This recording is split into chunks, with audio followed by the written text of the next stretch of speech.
afternoon, everyone, and welcome to the ATL Airport Chambers Wednesday Wisdom webinar series, where we connect business leaders, innovators, and change makers to powerful insights that help you grow, lead, and succeed.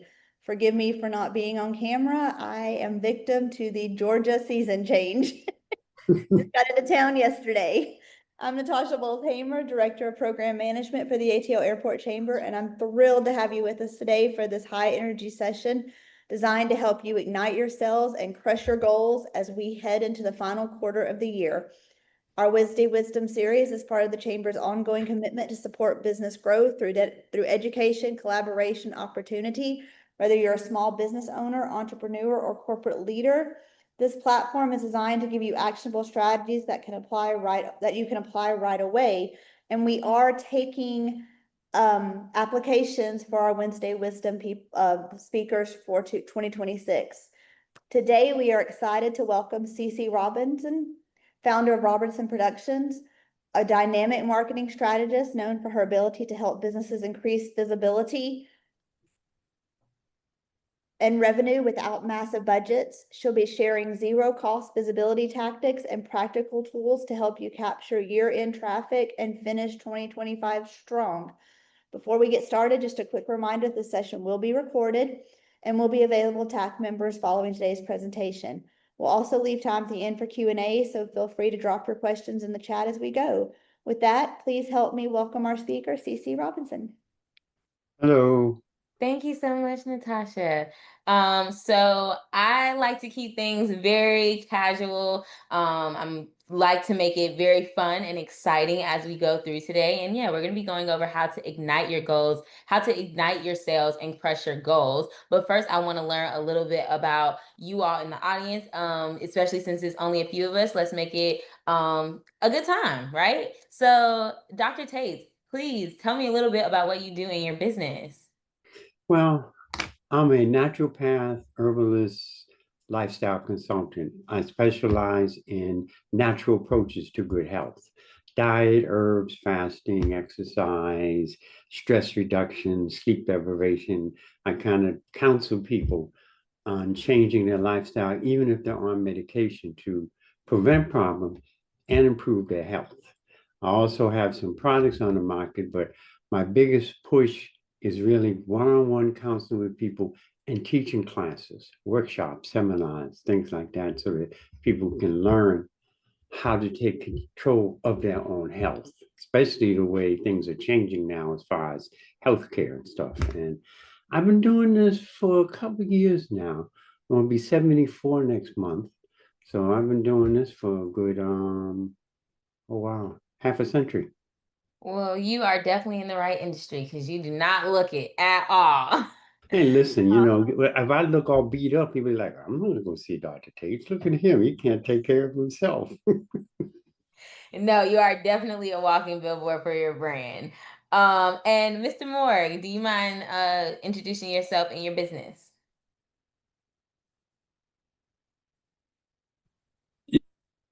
Yes, good afternoon. My name is Ryan Moore, and I am the Director of Business Development for Signals. We're new to the chamber, and so what I focus on is I'm focused on verticals like apartments, construction sites, distribution plants, and we do roving patrols and dedicated guards at those sites. And so we joined the chamber in July, and we were looking to, I guess, grow our relationship portfolio. I am a sales guy by trade. I started off doing sales and radio, and then also recruiting. I got into technical recruiting about 7-8 years ago, and just went back to full-time sales again. The pace of the business, and I like the commission structure. So I'm looking to build more relationships within the chamber. So my goal is to get out in the community and build relationships and see if there's any way that we can be of service to the community. I love that. Well, hopefully you're able to take some tips from today, and very interesting market. Yeah, very interesting market. So if you have any questions as we kind of go through, just let me know. Thank you. Thank No problem. And I'll give a brief introduction of myself. So I am Ceci, born and raised in Atlanta, Georgia. I am passionate about helping businesses create and curate innovative marketing strategies. That is my passion. That is what I love to do. I've been doing it for a little over 8 years. I've worked with over 15 brands all over the world, in Australia, New Zealand, Europe, and several parts of the States. And I am a Georgia Southern alumni. So the real GSU. I don't know if either of you guys are an Eagle or know an Eagle. A little bit about Robinson Productions.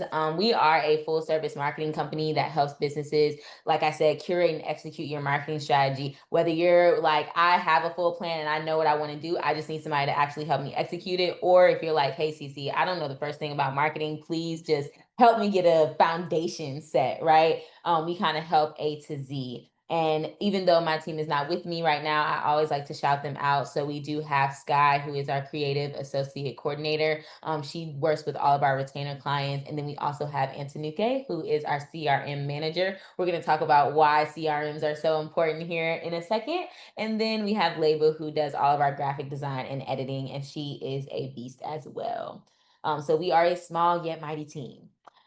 Today, what I'll be talking with you about is the basics. So where I like to start is just an understanding of sales, marketing, and advertising. That's where we're going to start, the basics. Then we're going to talk about creating an offer, especially because both of you guys are service-based businesses. I think this will be a very interesting section for you guys. As well as planning by the quarter, a few different sales techniques that you could probably implement starting as early as tomorrow, and not goodbye, but see you later, because I'm going to have some resources for you guys as well. So if you would like the deck that I'm going to go over, you can scan this code and just fill out the form, and this deck will be sent to you after the call. There's a lot of information in this deck. People tell me like, oh my gosh, I still use the deck, and it's like 3 months, 6 months later. So if you do want the information, you can go ahead and scan the code. I'll also have one after where if you're like, I don't know if this information is going to be good enough, you can see in a minute and see if you want to scan the code towards the end.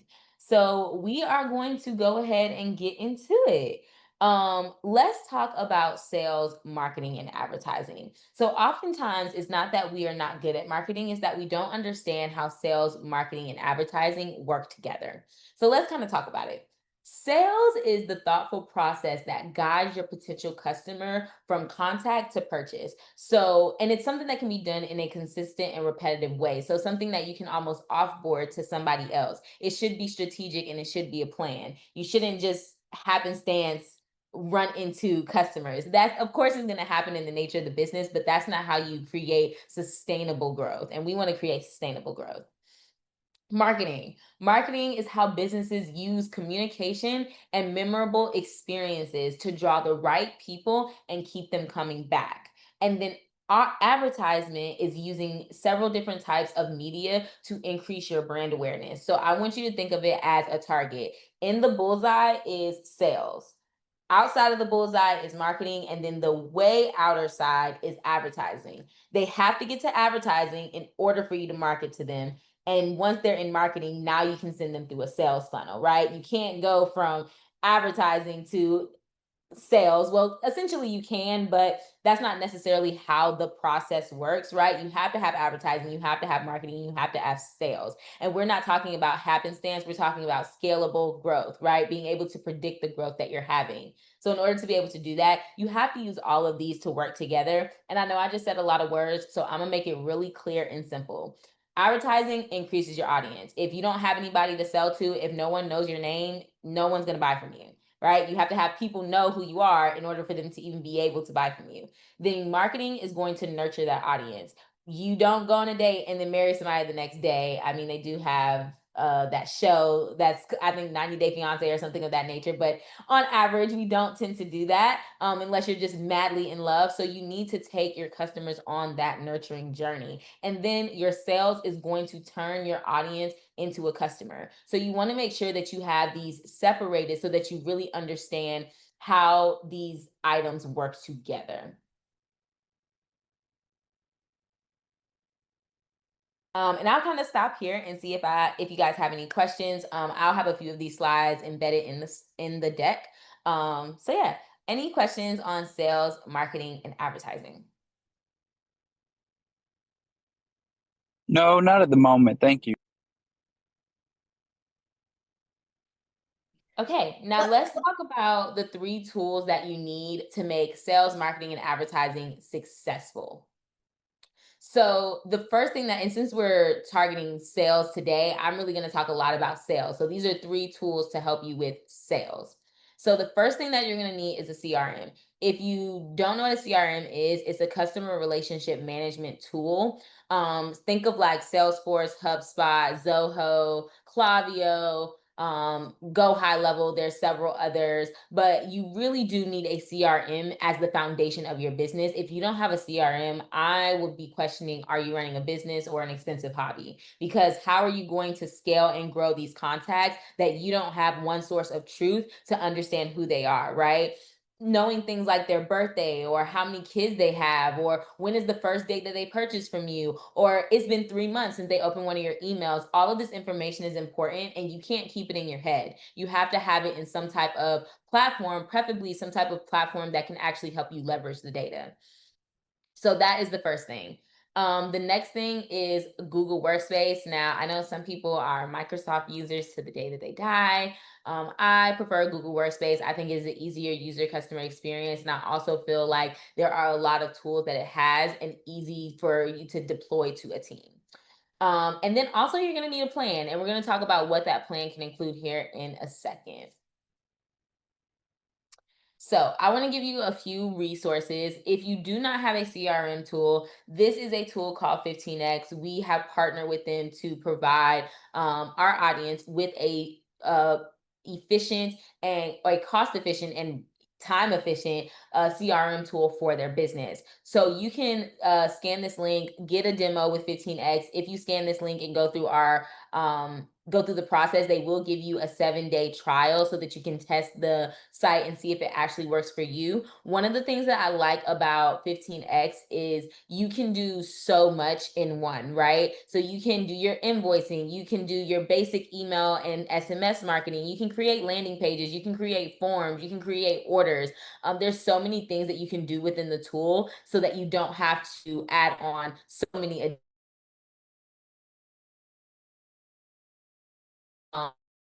is for, I would say, product-based businesses, but it's also really targeted into email marketing and SMS marketing. So you would probably need another tool to go with it. Whereas 15X really gets you through the door with having all of the things that you need to efficiently run.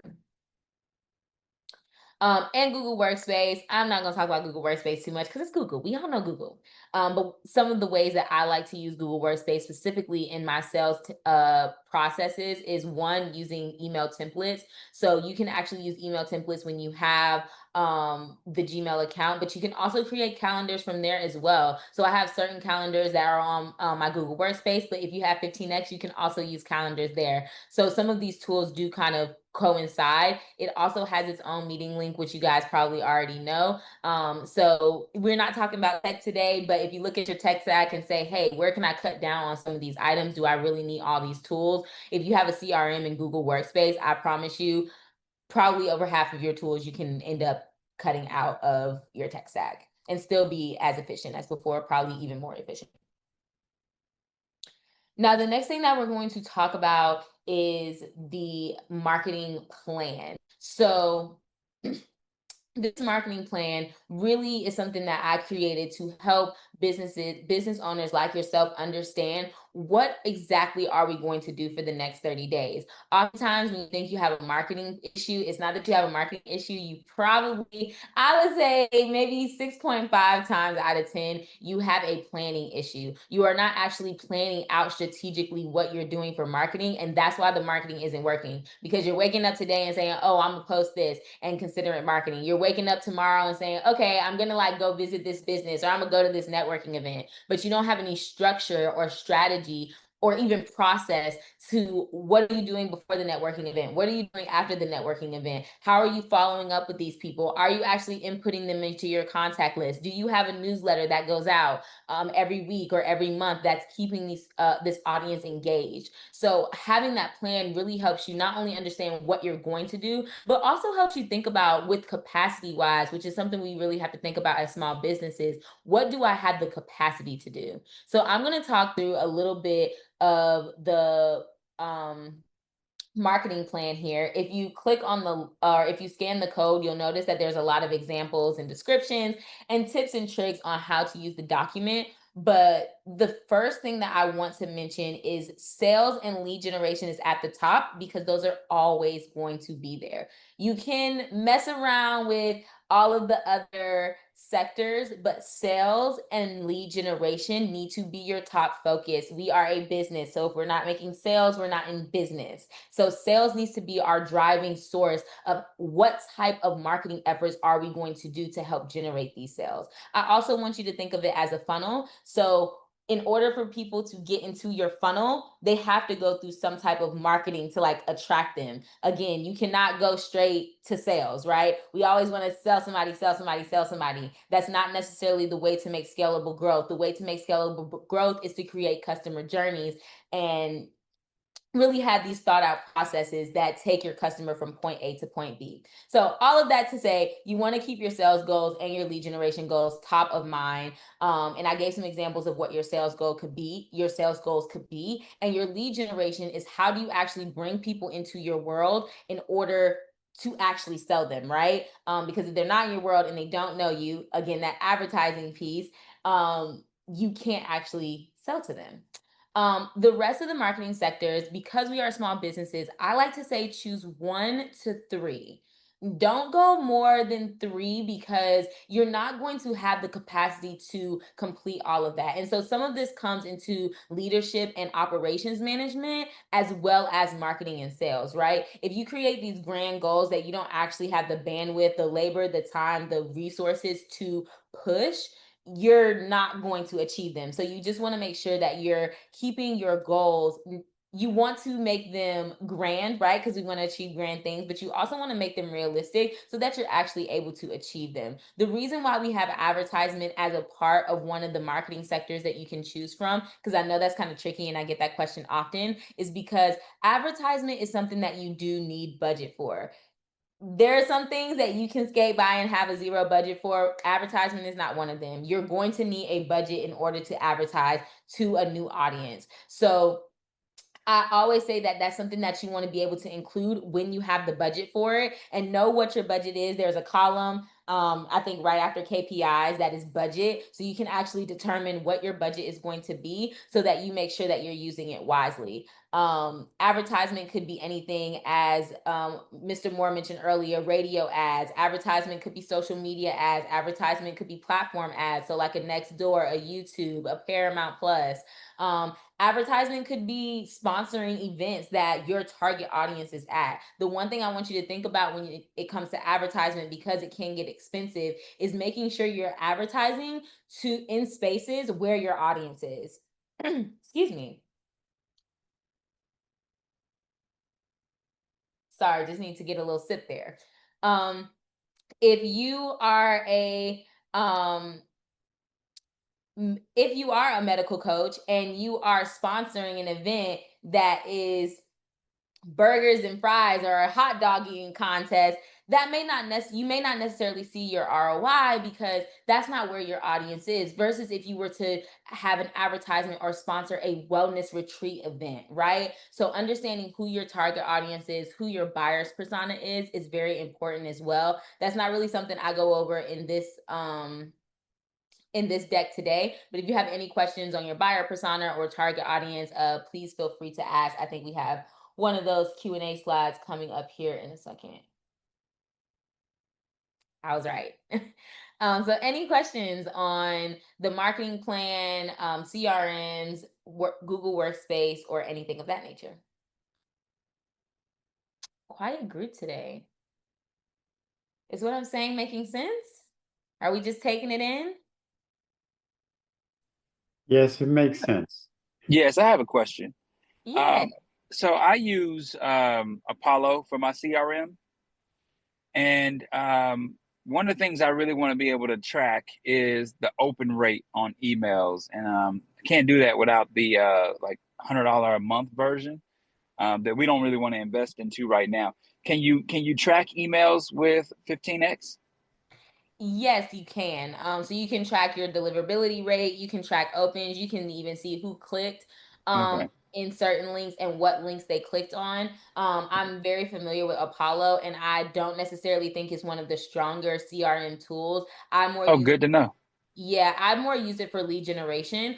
So because CRM is becoming so popular, a lot of different SaaS and tech tools, they're incorporating it into their suite. Whereas I feel like Apollo is a little bit stronger as a company when it comes to lead generation. So actually gathering information on different, like a different target audience or something of that nature. Like they have their LinkedIn information, sometimes they have their business address, their phone number, their email. That's what Yes. Apollo's really great for. It's not really great for managing your contact data, if that makes sense. Okay.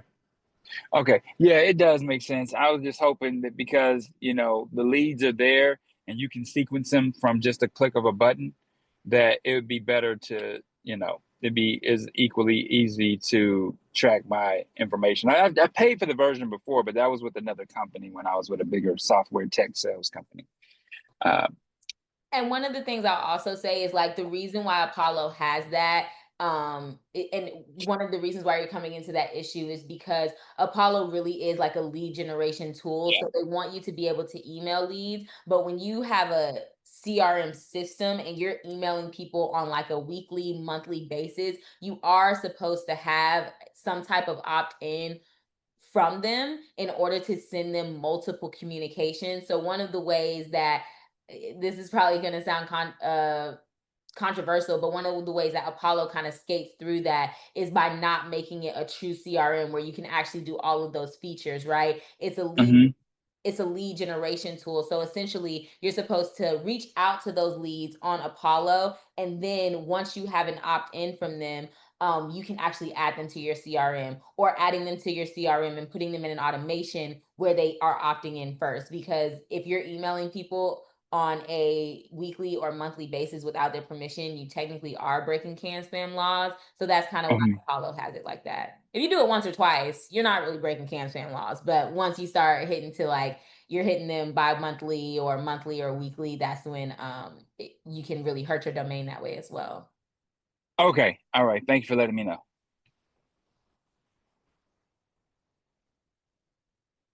And just sorry, I wanted to also mention this, not to get too techie, but that's another thing that Apollo really helps with is when they're sending those emails, it's sending under what you would call like almost like a mass cover domain. So it's not hurting your domain when those emails don't deliver or people don't open them. Whereas if you put a bunch of leads into your CRM system and you do a mass send, and let's say you send to 100 people and 15% of those 15 of those people don't get the email, now you're hurting your actual domain. So that's another benefit of Apollo. It has its pros and cons and its place.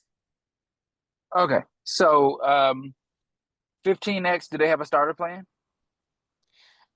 They do. So you can talk with them about that in the demo, and they'll actually Okay. give you a trial so that you can, they'll give you a demo so that you understand how the platform works. And then they'll also give you a trial as well, so that you can see if it's right for you. Okay. Thank you for the insight. Any other questions? All righty. Now let's go back to talking about sales, because sales helps our business run. And in order to have sales, we have to have buyers. But if we have confused buyers, they will never buy from us. So I want to give you some tips and tricks on how to make sure your buyers are the least confused and making their buyer journey super easy and simple so that you can get them to buy faster and make more sales faster.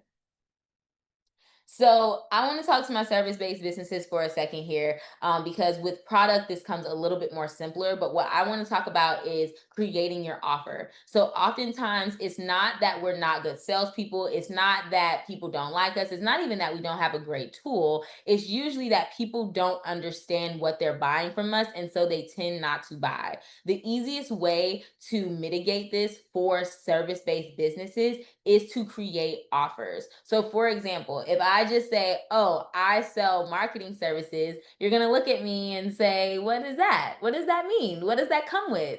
But if I take you through packages that say, okay, you get 20 hours with this package, you get 40 hours with this package, you get 80 hours with this package, and this is what comes in those packages, then you have a better and clearer understanding of, okay, this is exactly what I need, right? If you see email marketing, you're like, oh, I know I need help with my email marketing. It's a lot easier for you to make that buying decision versus for me to just say, oh yeah, I sell marketing services. So let's talk about how to create that offer.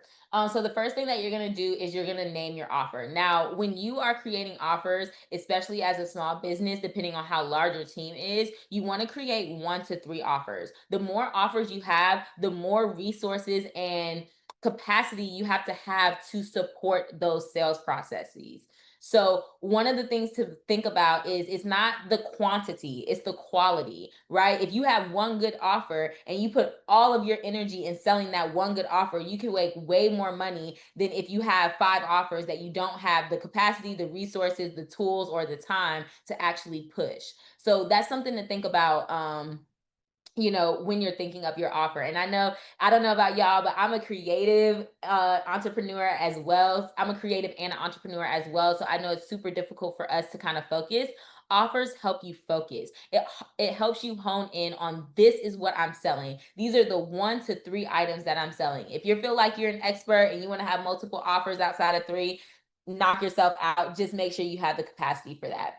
So again, you want to name your offer. Don't think about this too much. Gemini it, ChatGPT it, AI it. Okay, don't think about it too hard, but make sure that the name clearly articulates what you are trying to sell, right? And make sure the description clearly articulates what you are trying to sell. We are not trying to reinvent the wheel here. We are not trying to be writers that's writing an intense, descriptive, subjective story. That is not what your offer is. We need it to be clear.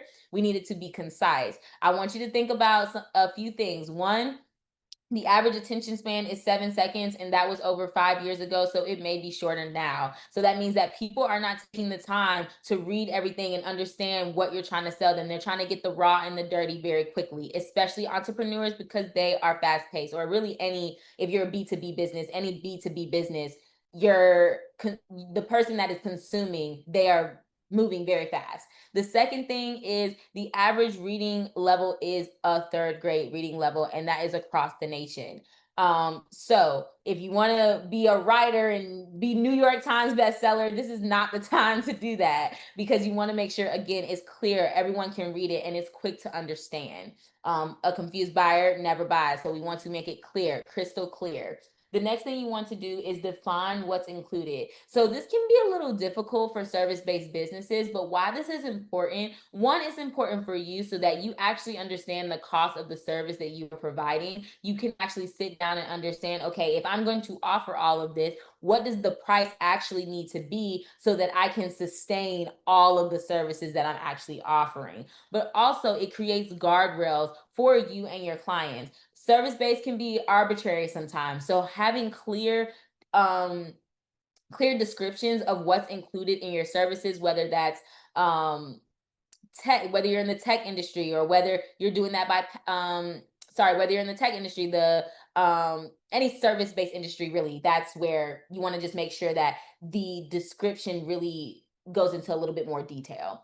And then you want to set the pricing model. So this pricing model can be done several different ways. You can do it on a one-time basis, a monthly basis. You can do it on a tier subscription, but something that's really easy for people to understand. And what I like to do is take all of this information and combine it into what I call a sales sheet. Your sales sheet is something that you're going to utilize in your consultation calls when a client comes to you. If you need to send them your services, this is a very clear document that they can see, oh, this is what they provide. This is the way that I can purchase it. And let's move forward to purchasing. So hopefully this explains a little bit more about how to create an offer, as well as packaging it up so that it's easy to understand for your leads and audience. Alrighty, now let's talk some sales strategies. I have a few sales strategies that I'm going to go through. So if you have any questions as I go through these, I'll probably stop with each one just so that we can talk about them. I have been talking a lot, so you guys make this interactive. Talk with me. So you don't feel like I'm talking at you, but rather I'm talking with you. So the first one that we're going to talk about is direct outreach. Now, I like to do this a few different ways. You can do direct outreach via email. You can do it via in person, via cold call. There's a few different ways that you can do this. My favorite way is in person, and I'm going to tell you why. Because when people buy from you, it's because they like, know, and trust you. Like, know, and trust you. It's so much easier to like, know, and trust somebody when they are in your face, right? Versus if you call me on the phone and I have no idea what you look like. I have this random person giving me a phone call, or I have this random email, especially with how high spam is and scams are these days. People aren't as open to responding to an email or a phone call in which they do not know somebody. When I do my in-person outreach, I always like to take some type of gift. So whether that's cookies for the office or whether that's some swag items from Robinson Productions, I like to take something because people love gifts, people love free stuff, and it's a great way to get them to like, know, and trust you. Again, we're not just going straight for the sale. We want to market to them and then get to our sale. So the way that you can do this, here are some steps. You want to create a process and clear goals. So you want to know, like, how am I going to do this? What is my script that I'm going to say when I actually go into these businesses? What type of businesses am I going to go into? And that's kind of getting down into your niche. So you want to know, like, what's the radius? What type of businesses? How much money do they make? Are they in a certain industry? Do they have a certain amount of employees? You really want to get that niche down, and then you want to gather your list. Mr. Moore mentioned Apollo. That is a great tool to gather your list. You can get a lot of information when using Apollo, but you can also just use Google as well. It is going to take a more manual effort, but that is an option as well. When you gather your list, you want to get the point of contact name, the phone number, the email, social channels if you need them, the position, and the address. The position and the address, are not as important, but if you're going to do that in-person method, like I mentioned, address is of course important because you're actually going to go visit them. I'm going to go back up to the process because I wanted to mention one of the things that I like to do is I'll put in my calendar, okay, these are the days that I'm going to go visit, and these are the companies that I'm going to go visit. And every 3 months, I'm going to create a new list of 50 businesses, or every month, I'm going to create a list of 25 businesses. And giving yourself a process, not only does it hold you accountable, but what it also does is it makes it easier when someone comes in to help you. Oftentimes, as business owners, the first people that we hire is an EA or a BA, which is an executive assistant or a virtual assistant. And you tend to come into this hurdle because you feel like they're not you, the replicate you're doing, and can't. You never document the process. If you document the process while you're doing it, the moment you're bringing somebody to the business to help you, they now have a clear understanding of, okay, this is what success looks like. This is how I actually get leads in the door, versus you trying to one-off train people, but also two, just not even having a process for yourself for other people coming into your business to actually acclimate to.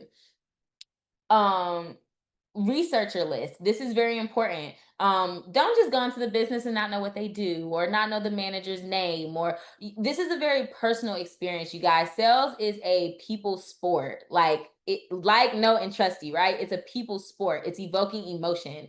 So you want to make sure that you're able to research the people in this list, the businesses in this list, and you kind of know, like, oh, I already know that this is one of the ways I can help you. Let's set a call, right?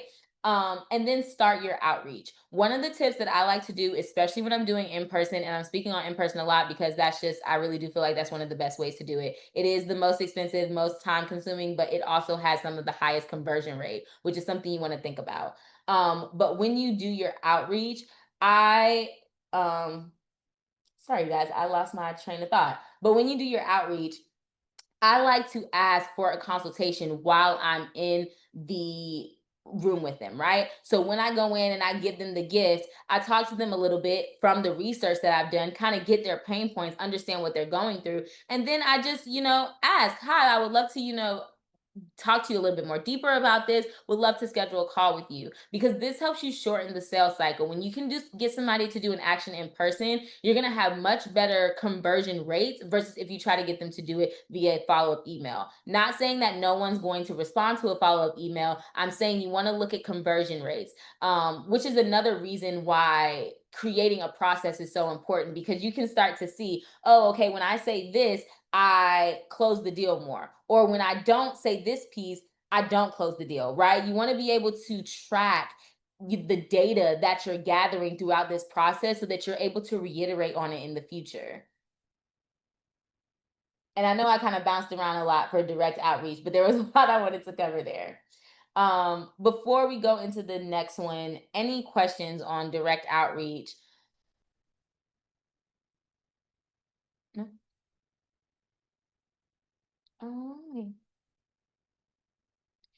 let's go into the workshop method.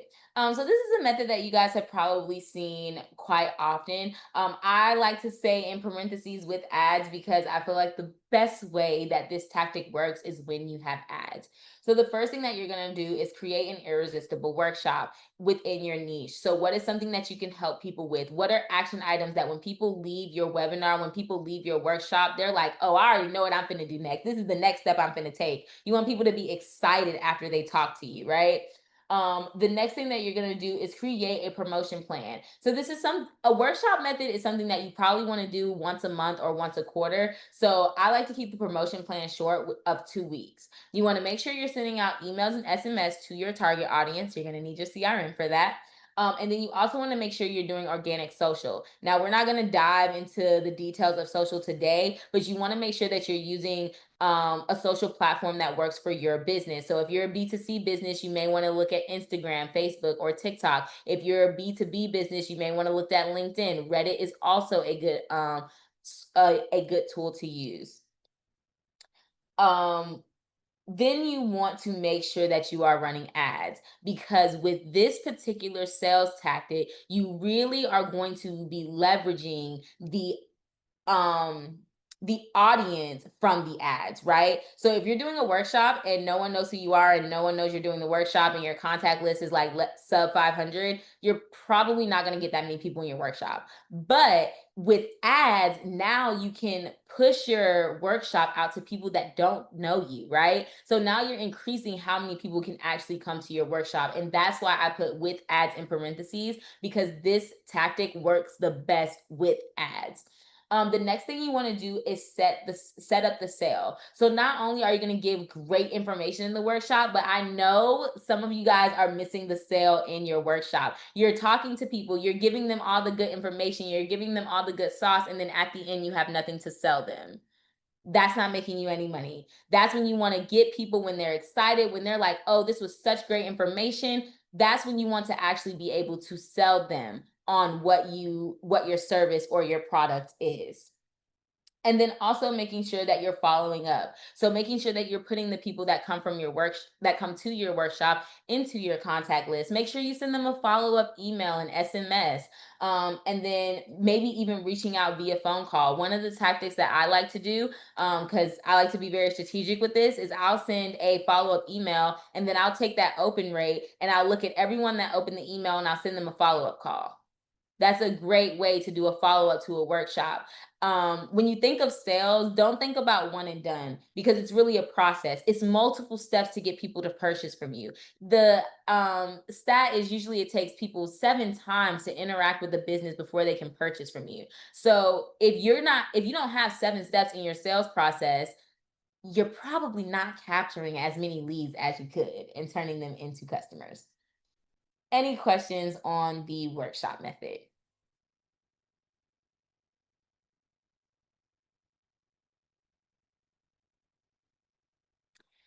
Alrighty. And then the last one that I have to go over today is attending events. And I really like this method as well, just because if you can't tell, I have the gift of gab and I'm a chatty Cathy. I love to talk to people. I'm a people's person, and I really enjoy meeting new people, and that's the best way that I have found a lot of business owners to grow their business, especially in the startup stages. So the first thing that you're going to do is, of course, create a list of events that you want to attend. The reason why I say create a list is because when you just randomly go to different networking events, you don't know if that's your target audience. You're really not prepared on who these people are. And you're probably picking networking events that are not the best for your business. You want to take some actual time to research who's going to be at this event, event? Has this event happened before? Can I vend at this event, right?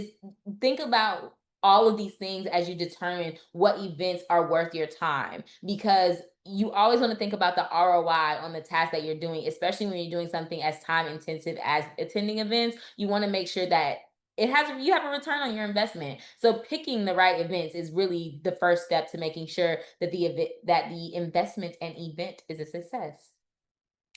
The next thing is your number one goal at the event is to get business cards, as many business cards as possible. So here are some tips that I have for this. One, you should only be talking to someone for about 5 minutes. Do not spend your whole time at an event or 30 minutes at an event talking to one person. This is a numbers game. The more people that you meet, the more people that you talk to, the more people that you can actually follow up with and bring into your world. The second thing is you want to make sure to get their information. It's okay if you give them your information, but that's not the goal. The goal is for you to get their information, because when someone gets your business card, you have now taken the power away from yourself and you have given it to them. Now you're hanging on by a thread to get them to call or respond or text you, right? Versus if you have their information, now you can be a true business and take ownership and take leadership of that customer journey. Think about some of the subscriptions that you have, right? They led you to the purchase. And that's what we want to do as we come to these events. So making sure you get their information. And then also, one of the things, especially if you're an introvert, just start off with a nice comment, right? Everyone loves I like your shirt, I like your watch, right? Some people give me the excuse of, oh, well, I'm just not a people's person.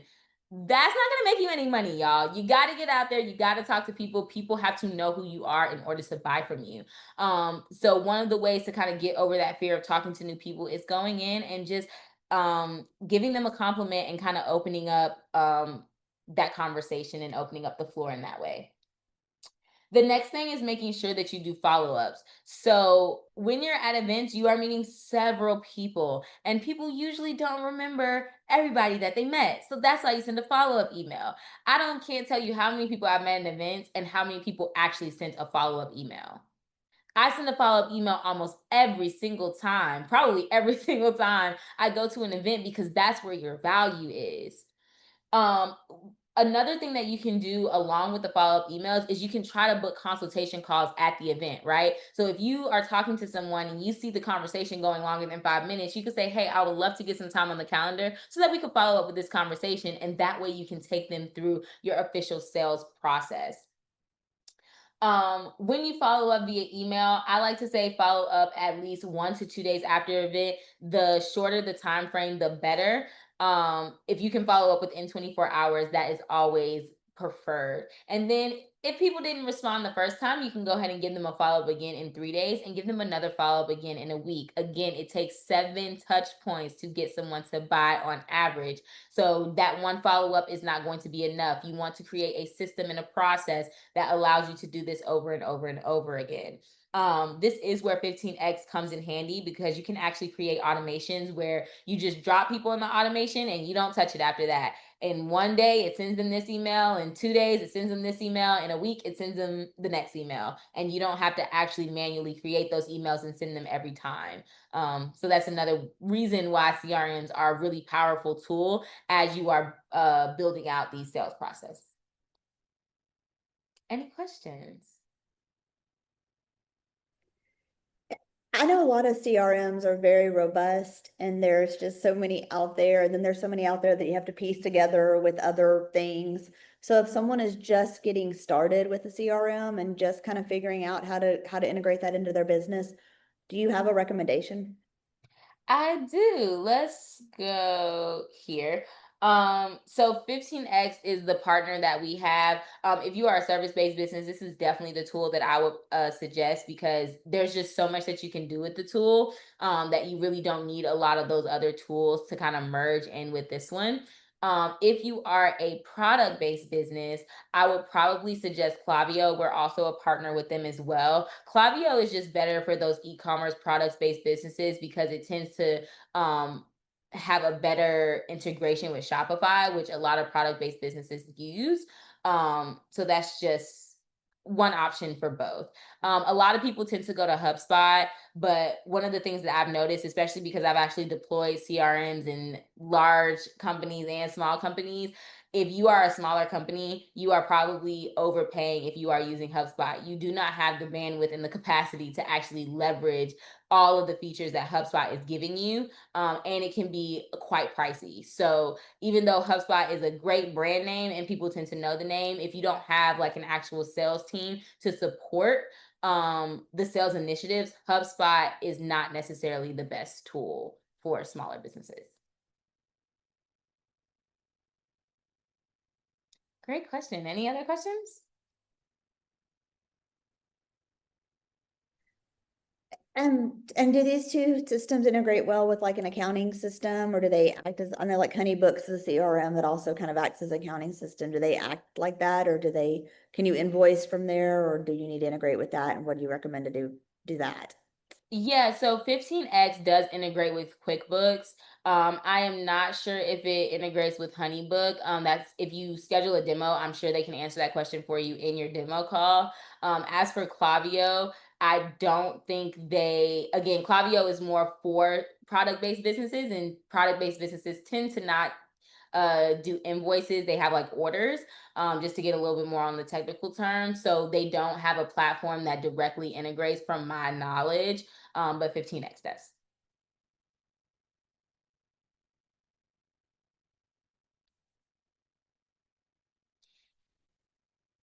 Any other questions?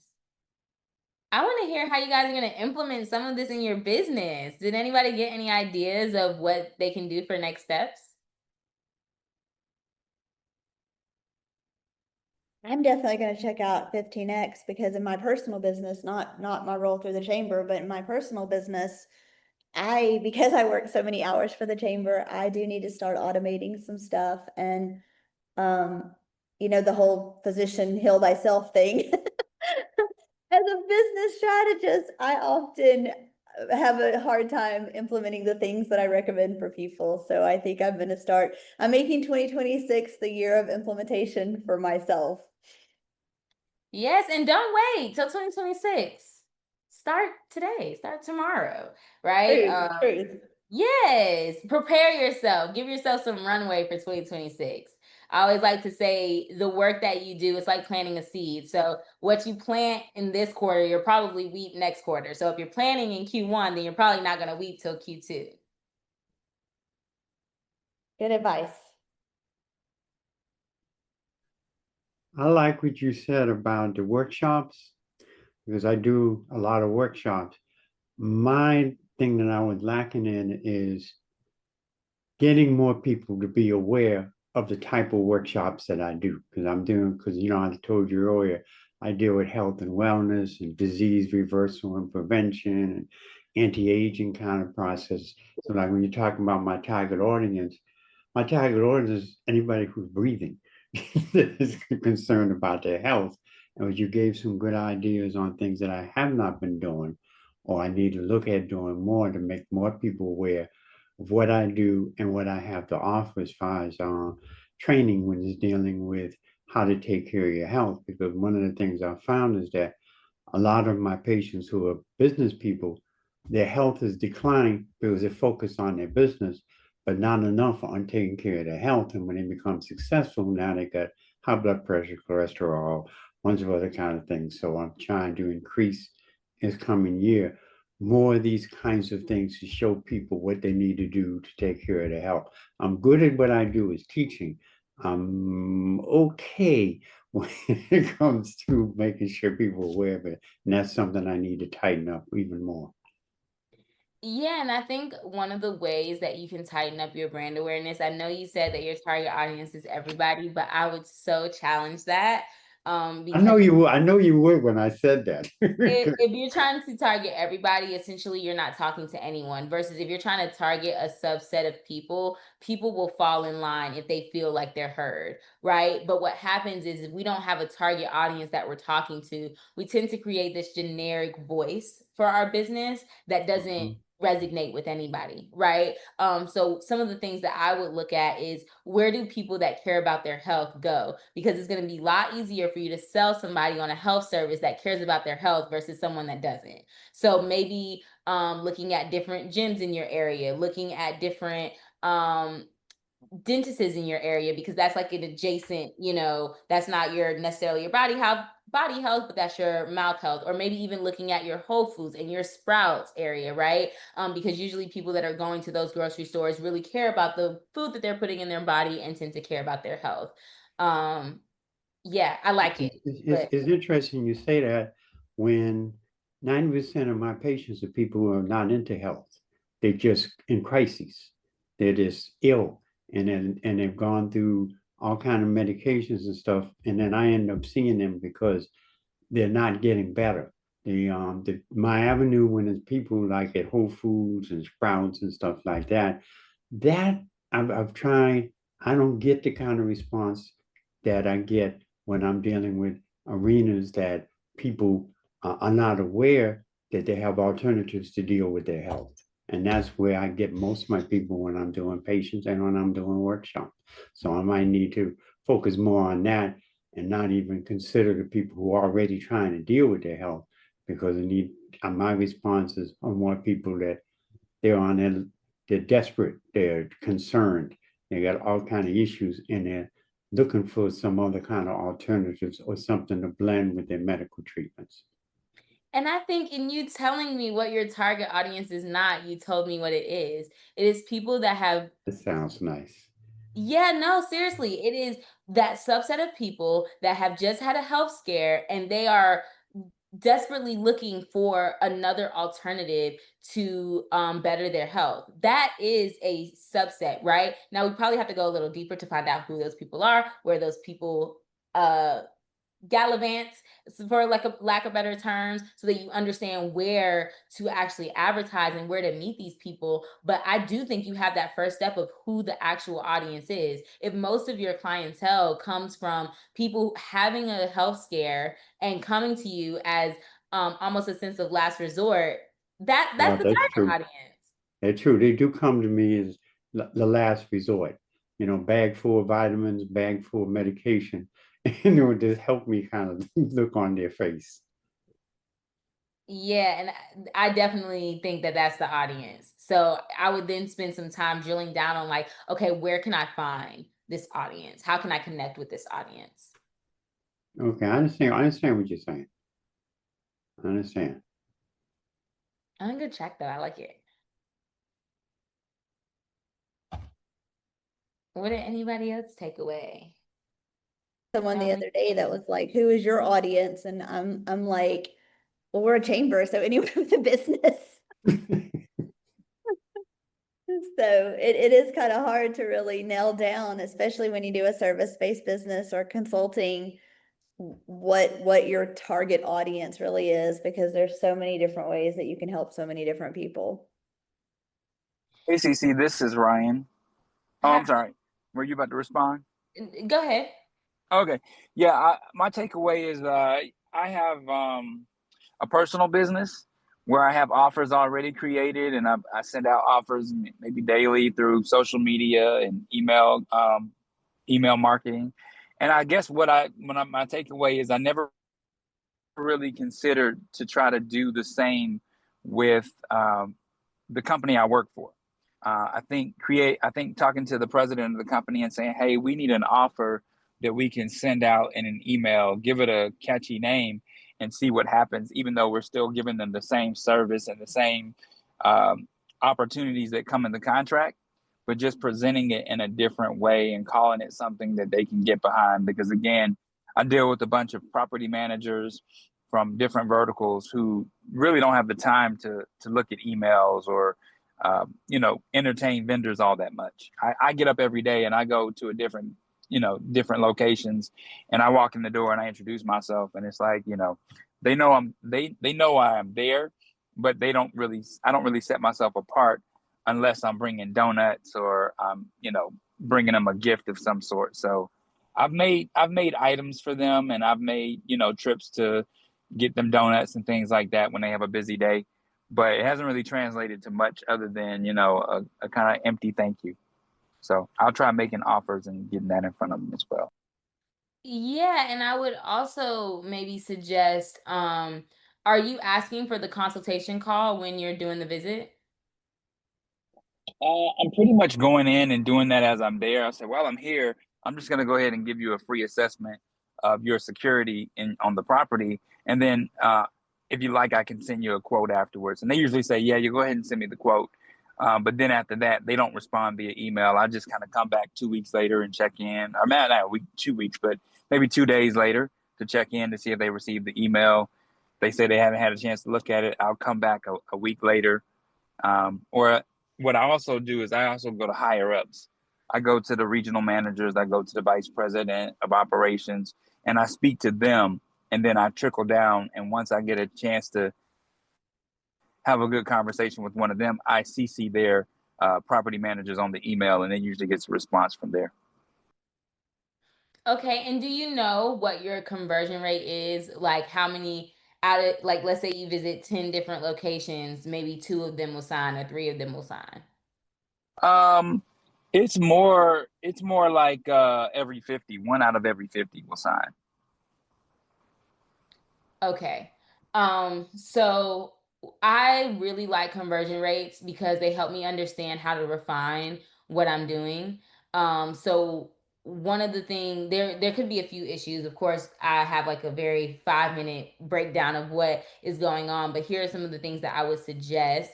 Number one, you may want to look at the type. This is why target audience is important. You may want to look at the type of businesses that you're targeting.